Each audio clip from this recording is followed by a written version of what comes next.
Hi guys. ப்ராக்டிக்கலா ஒரு நாளைக்கு நம்ம என்ன பண்றோம்? நீங்க கவனிச்சு பாருங்களேன்.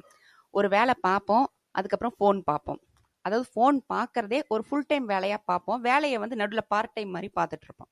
இந்த ஃபோன் பார்க்கறது என்ன சொல்றாங்க அப்படின்னா, மைண்ட்லெஸ் ஸ்க்ரோலிங் அப்படின்னு சொல்லி சொல்றாங்க.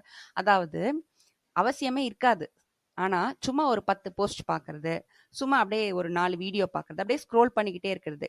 இது ஏன் நம்ம பண்றோம்னு உங்களுக்கு தெரியுமா? அதாவது பிரெயின்ல டோப்பமைன் அப்படின்னு சொல்லிட்டு ஒரு ஹார்மோன் சுரக்கும். இந்த ஹார்மோன் எதுக்கு அப்படின்னா, ஒரு ஹாப்பி ஹார்மோன். இது என்ன பண்ணுவாங்கன்னா, மகிழ்ச்சியா இருக்கும்.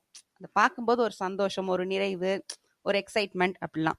நீங்க வந்து ஸ்க்ரோல் பண்ணும்போது என்ன பண்ணும், இந்த ஹார்மோன் சுரக்க சுரக்க இது நாளடைவுல என்ன ஆயிடும், இந்த ஹார்மோன் சுரக்கிறது மகிழ்ச்சியை தரத்தொட்டு, இதுவே வந்து ஒரு பழக்கமாக மாறிடும். பழக்கம்னா என்ன? அடிமைத்தனமாக மாறிடும். அடிமைத்தனம்னா என்ன? அடிக்ஷனா மாறிடும் அப்படின்னு சொல்றாங்க.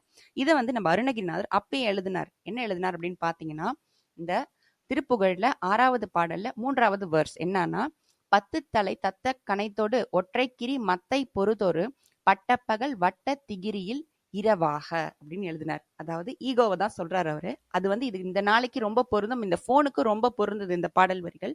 இப்ப சரிங்க, இந்த ஃபோன் நோண்டுவது நம்மளுக்கு வந்துருச்சு. அடிக்ஷனாவே மாறிடுச்சு அப்படின்னு வச்சுக்கோங்களேன். இதை எப்படிங்க நிறுத்துறது? டக்குன்னு நிறுத்த முடியுமானா முடியவே முடியாது. சரி, என்ன பண்ணலாம் அப்படின்னு பார்த்தீங்கன்னா, இதை வந்து ரீப்ளேஸ் பண்ணிடணும்.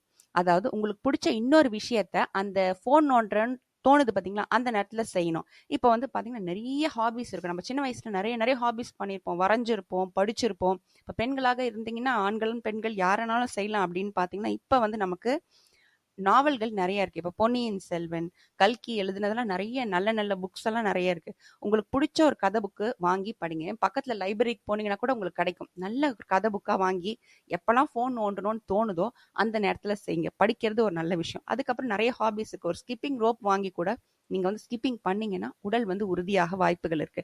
அடுத்தது வந்து நெறைய பேருக்கு என்னென்னமோ நெறைய ஹாபிஸ்ங்க. சில பேர் வரைவாங்க, சில பேர் பாடுவாங்க, சில பேர் வந்து இசைக்கருவிகள் வாசித்தல், இந்த மாதிரி நிறைய அழகழகான ஹாபிஸ் இருக்கு. அந்த இடத்துல சுரக்கப்படுகின்ற டோப்பமைன் வந்து ஹெல்த்தி டோப்பமைன் அப்படின்னு சொல்றாங்க. பிரெயின் வந்து ஹெல்த்தியா சுரக்குது. இப்ப இந்த போன்னால வரக்கூடியது அந்த டோப்பமைன் வந்து என்னன்னு பாத்தீங்கன்னா அன்ஹெல்தி டோப்பமைன், ஆரோக்கியமானது அல்ல. இது வந்து என்னன்னா அடிக்டிவ் டோப்பமைன். போன்னால வர்றது அடிக்டிவ். நீங்க உங்க ஹாபிஸ் நல்ல நல்ல ஹாபிஸ்னால பண்றது வந்து பாத்தீங்கன்னா ஹெல்த்தி டோப்பமைன். தயவு செய்து என்ன பண்ணுங்க, இந்த போனை பாக்குறத நிறுத்துறேன்னு சொல்லிட்டு டிவி சீரியல் பார்க்க ஆரம்பிச்சிடாதீங்க. முக்கியமா சொல்லிட்டேன். சரிங்க. இப்ப அந்த ஃபோன் பார்க்கறது நிறுத்தணும் அப்படின்றதுக்கு இன்னொரு ஒரு விஷயம் என்னன்னு பார்த்தீங்கன்னா, நோட்டிஃபிகேஷன் பார்த்துக்கிட்டே இருப்பாங்க எல்லாரும். ஏதோ போற காரியம் நடக்க போற மாரியும், இவங்க அந்த நோட்டிஃபிகேஷன் பார்க்கலன்னா உலகமே இடிஞ்சு விழுற மாரியும் அப்படி நோட்டிஃபிகேஷன் பார்ப்பாங்க. இப்ப ஒரு எமர்ஜென்சினா யாராவது மெசேஜ் அனுப்புவாங்களா? மாட்டாங்க. ஸ்ட்ரெயிட்டா உங்களுக்கு கால் பண்ணுவாங்க. அப்ப நீங்க எதுக்கு நோட்டிஃபிகேஷன் சும்மா சும்மா பார்க்குறீங்க? அதுவும் வந்து தேவை கிடையாது. அதனால இது வந்து ஈஸியா நம்ம கையாளலாம் அப்படின்னு பார்த்தீங்கன்னா, நோட்டிஃபிகேஷன் ஃபாஸ்டிங் அப்படின்னு ஒண்ணு இருக்கு. அப்படின்னா என்னன்னா, ஒரு நாள்ல நீங்க ஒரு 5, 10 நிமிஷத்த தான் ஒதுக்கணும். ஒரு நாள்ல 2 10 நிமிஷத்த ஒதுக்கிக்கங்க. அந்த நேரத்துல மட்டும் தான் நான் நோட்டிஃபிகேஷன் பார்ப்பேன்னு சொல்லி, அந்த நோட்டிஃபிகேஷன் மட்டும் பார்த்தால் போதும். மத்தபடி எந்த நேரத்திலும் நீங்க நோட்டிஃபிகேஷன் பார்க்க தேவை அவசியம் கிடையாது.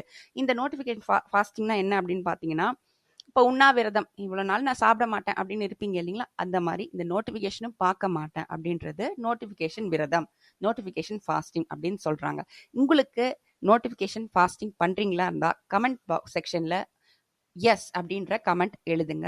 இந்த வீடியோ உங்களுக்கு பிடிச்சிருந்தா லைக், ஷேர், கமெண்ட் பண்ணுங்க. உங்களுக்கு பிடிச்சவங்கள இந்த வீடியோ தயவு செய்து பகிருங்க. டாடா.